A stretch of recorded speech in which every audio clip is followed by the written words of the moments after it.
Today we're gonna speak about in which companies to invest, and I'm not even saying invest, but which companies to take a look at, to take into consideration, to put on your watch list when the interest rates inevitably go up in the next year. So as you already know, right now the Federal Reserve is tapering, which basically means they reduce the money printing. And very basic understanding. Money printing mainly comes from buying treasuries and buying mortgage-backed securities to increase the money supply on the market, basically. So basically that's why the stock market is going up all the time.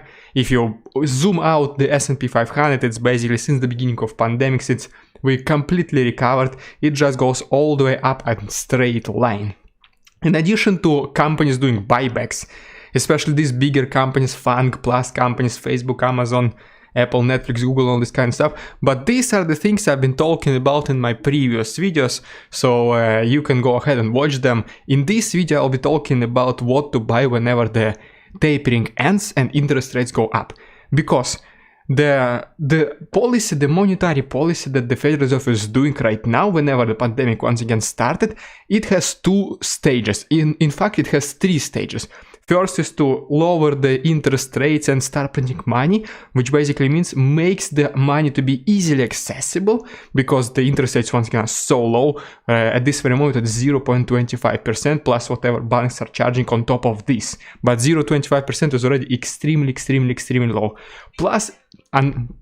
Plus never-ending money printing, which once again brings lots of money supply in the market, which makes lots of liquidity, high liquidity, and all these kind of things. But whenever the economy recovers, theoretically what the Federal Reserve needs to do, which I think is long overdue, but at least they announced that they're planning to do this in the nearest future, which is basically no later than by the end of 2022, so 1 year from now we will see that this monetary quantitative easing policy measurements will be either removed or not being in this much effect as they are right now. So the first stage once again is to start tapering, which basically means to reduce the money printing, which is already technically happening. Right now it is $120 billion per month, once again worth in buying treasuries and mortgage-backed securities from the market, and by doing so they increase the money supply, making the money easily accessible. And the second part, and yeah, in tapering, it is reducing this $120 billion. It is reducing by $15 billion every single month. So next month we're going to see $105 billion. The next month we're going to see $80 billion. I mean, $105 billion next month and $90 billion months after this, and so on and so forth. And the second stage will be to increase the interest rate. So first stage, we reduce the money supply, so which is basically the opposite of money printing, and the second stage is to increase the interest rate, which is the opposite of reducing the interest rate, which is once again right now at 0.25%. So in the second stage, whenever they increase the interest rates, the borrowing money will be a little bit more complicated. It will be up by 1, 2, 3, 4, 5%, whatever the Federal Reserve decides to do. But right now it's extremely cheap. Right now the situation is very inflationary, which basically means so much money and so easy access to this money. And the final result, what they want to do is to decrease the supply of money and increase the interest rate, which once again supposedly will bring the inflation down and bring the economy back into normal or operating activity as it is supposed to basically operate. Okay, so money printing is supposed to be lasting all the way approximately until summer of 2022. Let's say so, and then a couple of months later, approximately in the end of 2022, or maybe earlier, maybe a little bit later, the Federal Reserve is planning to increase the interest rates all the way from 0.25% to whatever amount they decide is worthy to battle to combat against the inflation. So, and there are so many companies which will benefit from the increase in interest rates, and so many companies that will have bad times, let's say so, that will be in the bad position after the interest rates go up. At first, I will tell you which companies will benefit, and that's basically the purpose of the entire live stream today, which companies to look into, which industry sectors to look into. When these interest rates go up, inevitably they will go up. And in the second part, basically the conclusion part of the live stream is gonna be which companies will will not be as profitable when the interest rates go up, but this is just gonna be like no more than a couple of minutes. Okay, so at least 3 different industries on the sectors that I consider will benefit from the increase in interest rates. The first sector or industry, whatever you want to call it, is the exchanges. And I'm not talking about Robinhood or Charles Schwab or anything like this or some other exchanges, brokerages, because exactly, these are brokerages. There are differences between a brokerage and exchange. Brokerage is the place that gives you as an investor access to the exchange. An exchange is simply the place where people or corporations, companies, individual investors, or how it's called, the institutional investors, they exchange their securities, which are either shares, bonds, ETFs, or whatever you want to call it, okay? So even commodities, of course, obviously. So this is the place where they exchange it. That's why it's called the exchange. But brokerages, such as, once again, Robinhood, Wealthsimple, whatever, this is the place that gives you access as an individual investor, for example, access to the exchange. You cannot just go on the New York Stock Exchange, go inside and say, I want to buy 10 shares of Apple. You need to have a broker or brokerage app, such once again, Robinhood. But in the past, you had to actually have a broker or brokerage working for you. This was the guy or girl on the phone you had to call and like, hello, John, I want to buy like 10 shares of Apple. Nowadays is extremely easy. And basically, this is the first industry sector that will benefit from the increase in the exchange in the interest rates. Whenever they go, inevitably will go up, because as soon as this happens, the trading activity will become higher.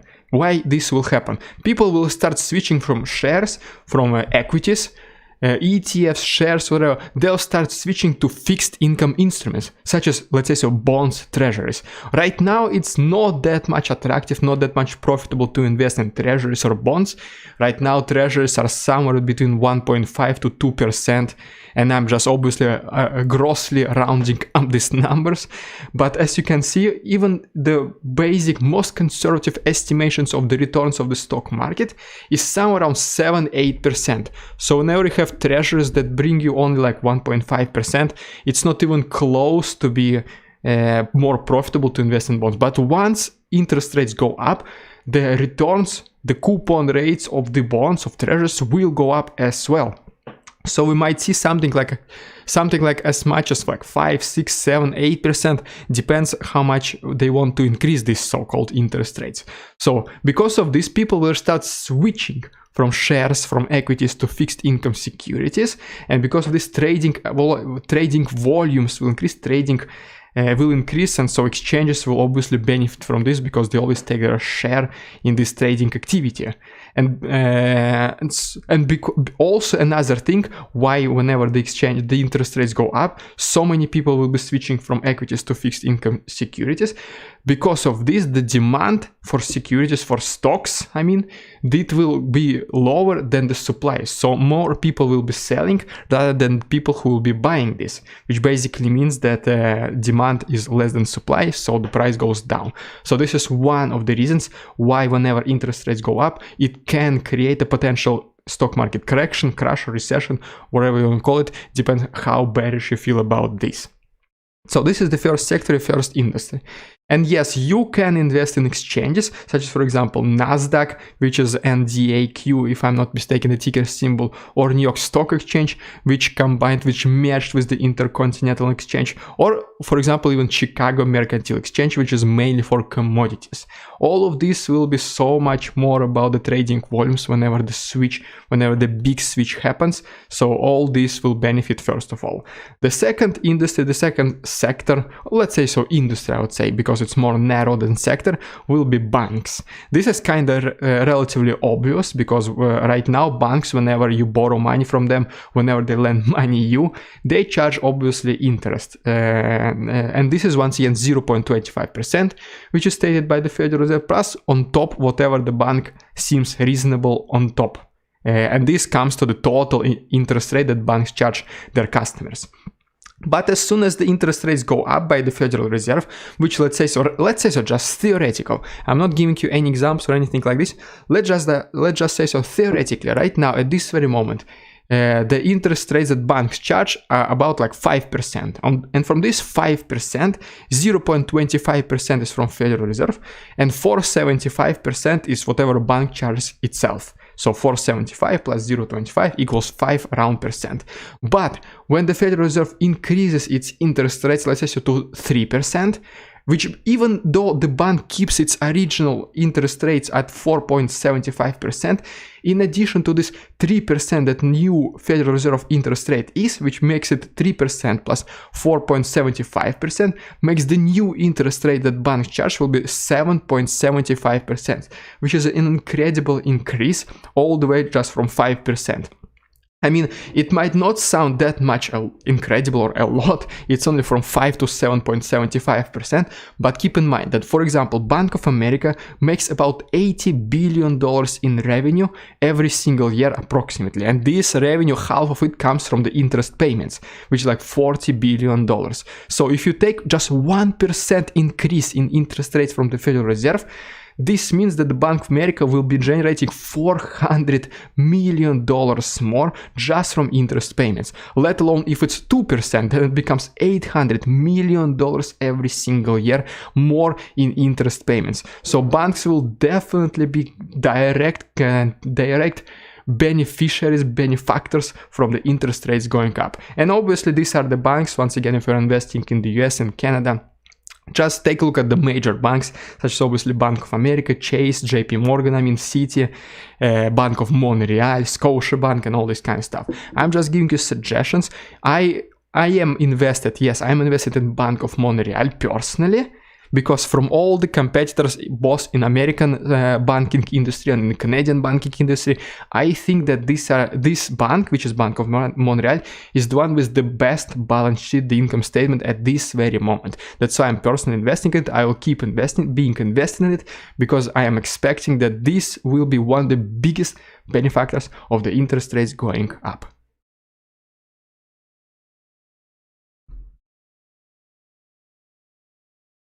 Okay, quick beer break. And the third one, the last industry that will benefit from interest rates going up, are the insurance companies. So, insurance companies, anything basically, life insurance, car insurance, home insurance. The idea behind insurance companies is very, very simple. In very basic understanding, you give them a little bit of money every single month, and in case something bad happens, let's say so, I don't know, house insurance, you pay every single month $50. And in case there is a fire, flooding, or whatever else happens in your house, and the bill to repair the house is like several hundreds of thousands of dollars, just because you're contributing this $50 per month, the insurance company will be able to cover most or maybe even entire bill of home repairs. Same with car insurance sales, same with health insurance, same with all insurance in general as a concept. So, but whenever you give money to insurance companies, they do not just keep them in the bank, because otherwise the money will just disappear because of the inflation. This is just economics 101. So, insurance companies, which have billions of dollars on their balance sheets in this money that customers contribute every single month.